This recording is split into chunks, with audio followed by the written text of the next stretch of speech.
জামাত ইসলামীর নেতৃবৃন্দকে সামাজিকভাবে কোণঠাসা করে রাখার জন্যে, মার্জিনালাইজড করে রাখার জন্যে, জনগণ থেকে বিচ্ছিন্ন করে রাখার জন্যে এমন কোনো পদক্ষেপ নেই যে এই সরকার নেয়নি।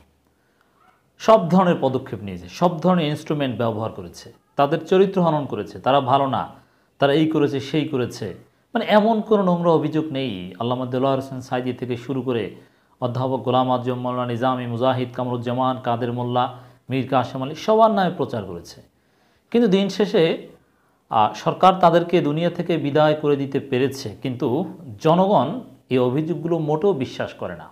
আওয়ামী লীগের লোকজনও বিশ্বাস করে না যে জামাত নেতাদের চরিত্র খারাপ হতে পারে। এবং বর্তমান প্রজন্মের যারা জামাত নেতা আছে তাদেরকে সামাজিকভাবে কোণঠাসা করে দেওয়ার জন্যে রাজনৈতিকভাবে দমন পীড়ন, গায়ে হাত দেয়া, হামলা করা, গুলি করা, গ্রেপ্তার করা, ডিস্টার্ব করা, পেটানো সব কিছু করেছে। তাদের প্রোগ্রাম করতে না দেওয়া, কোথাও একত্রে বসে কিছু কথাবার্তা বললেও পুলিশকে খবর দেয়া, সব চেষ্টা করেছে। বছরের পর বছর শীর্ষ নেতাদের কারাগারে রাখা, কি করেনি, সব কিছু করেছে। কিন্তু 2024 সালের ঈদুল ফিতরে এসে আমরা দেখলাম আসলে সরকারের এই প্রজেক্টগুলো গায়ের জোরে রাষ্ট্রযন্ত্র ব্যবহার করে দমন পীড়ন, নির্যাতন এগুলো করতে পারলেও জনগণ থেকে জামাতকে আসলে বিচ্ছিন্ন করা যায়নি। আমি দুইটা ঘটনা আপনাদেরকে আজকে বিশ্লেষণ করে শোনাবো। ঈদুল ফিতরের দিনে জামাত ইসলামের আমির, মুহতারাম আমিরে জামাত ডাক্তার শফিকুর রহমান ঈদগাহ ময়দানে সাধারণ জনগণ কর্তৃক, ঈদগাহ এটা কোনো দলের হয় না এবং বাংলাদেশে কোনো ঈদগাহ দেখাতে পারবেন না যেখানে হাজার হাজার মানুষ আছে, উপস্থিত হয়, মুসল্লিরা আসে, শুধু একটা দলের। এটা সম্ভব নয়। ঈদগাহ, মসজিদ এগুলো বিভিন্ন মতাদর্শের, বিভিন্ন আশেপাশের লোকজন আসবে, এটাই স্বাভাবিক। এবং আশেপাশের লোকজন কোনো একটা এলাকার, তারা বিভিন্ন দলের হবে, এটাই স্বাভাবিক। কিন্তু ডাক্তার শফিকুর রহমান যখন সিলেটে, তিনি যেখানে ঈদের নামাজ আদায় করেছেন সেখানে উপস্থিত হলেন, নিঃসন্দেহে সেখানে আওয়ামী লীগ, বিএনপি অথবা নন পলিটিক্যাল হাজার হাজার মানুষ ছিল। কিন্তু ডাক্তার শফিকুর রহমান যখন সেখানে উপস্থিত হলেন, সেখানে যারা পরিচালনার দায়িত্বে ছিলেন, ইমাম, খতিব বা ইত্যাদি ইত্যাদি, তারা ঘোষণা দিলেন যে আমাদের মাঝে উপস্থিত হয়েছেন সমাজসেবক, যদিও রাজনৈতিক পরিচয় বলেনি, বিশিষ্ট সমাজসেবক ডাক্তার শফিকুর রহমান, আমাদের প্রিয় মুহতারাম ডাক্তার শফিকুর রহমান।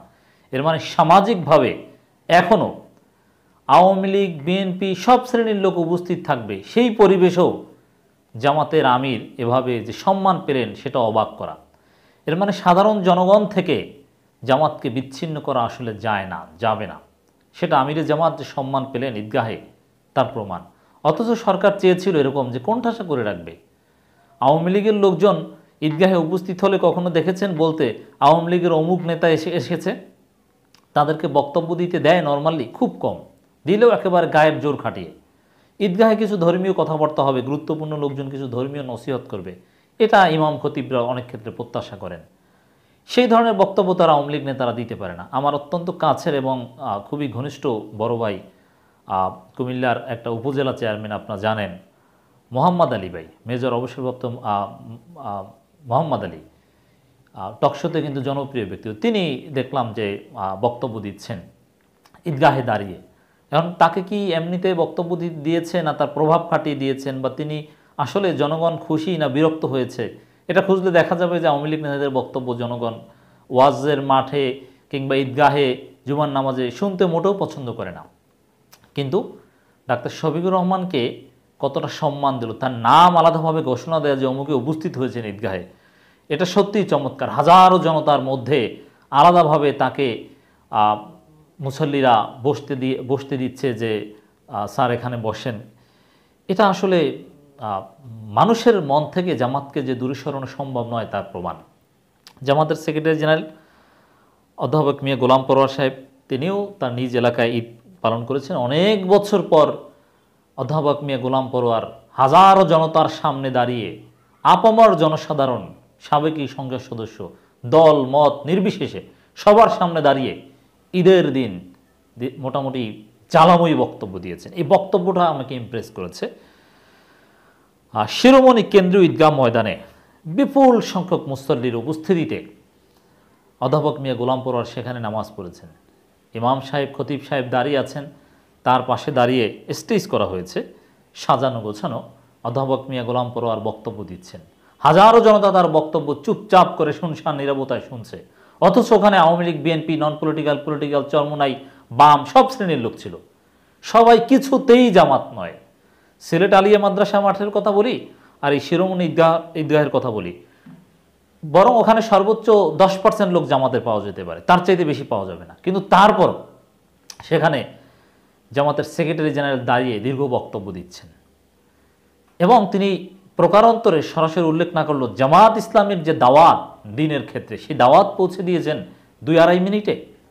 তাওহীদুর রুবুবিয়্যাত, তাওহীদুর উলুহিয়াতের দাওয়াত পৌঁছে দিয়েছেন এবং তিনি যেটা একটু তার দাওয়াতটা আমরাও আপনাদের মাধ্যমে প্রচার করতে চাই দর্শক।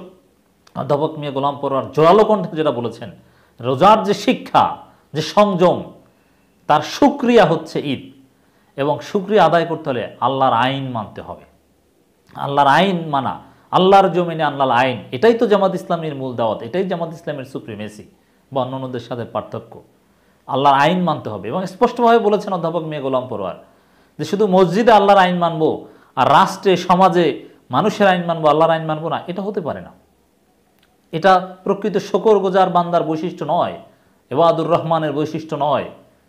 এর মানে অত্যন্ত সংক্ষিপ্ত সময়ে সাধারণ জনগণের সামনে জামাত ইসলামের দাওয়াত, ইসলামের এসেন্স, প্রকৃত ইসলামের দাওয়াতটা অধ্যাপক মিয়া গোলাম পরোয়ার দিয়ে দিয়েছেন এবং মানুষ তার বক্তব্য শুনছে।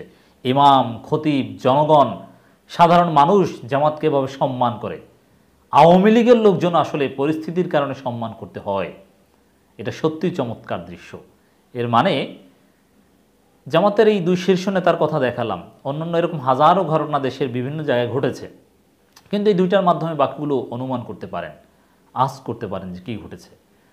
যেই জামাতের লোকজনকে একসময় ঈদের নামাজ সরকার পড়তে দিত না, গোপনে, আড়ালে, আবডালে, কোনো রকম মাস্ক পরে কোনো না কোনোভাবে জুমার নামাজ, ঈদের নামাজ বাজারও যেতে পারতো না, পড়তে হতো, সেই জামাতের আমির সেক্রেটারিকে সাধারণ জনগণ গ্রহণ করছে, সম্মান করছে, যেই সম্মানটা আওয়ামী লীগের লোকজনেরও যোগ্যতা নেই যেই সম্মান অর্জন করা। অতএব এই জামাত ইসলামীকে ঠেকানো যাবে না, এই জামাত ইসলামীকে জনগণ থেকে বিচ্ছিন্ন করা যাবে না, এই জামাত ইসলামীকে নিষিদ্ধ করে কোনো লাভ নাই। এই জামাত ইসলামীর স্থান জনগণের হৃদয়ের মণিকোঠায়।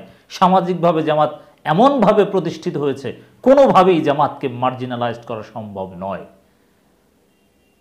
ডাক্তার শফিকুর রহমানের মঙ্গল কামনা করছি। এরকম নেতাকেই জনপ্রতিনিধি নির্বাচিত করা উচিত।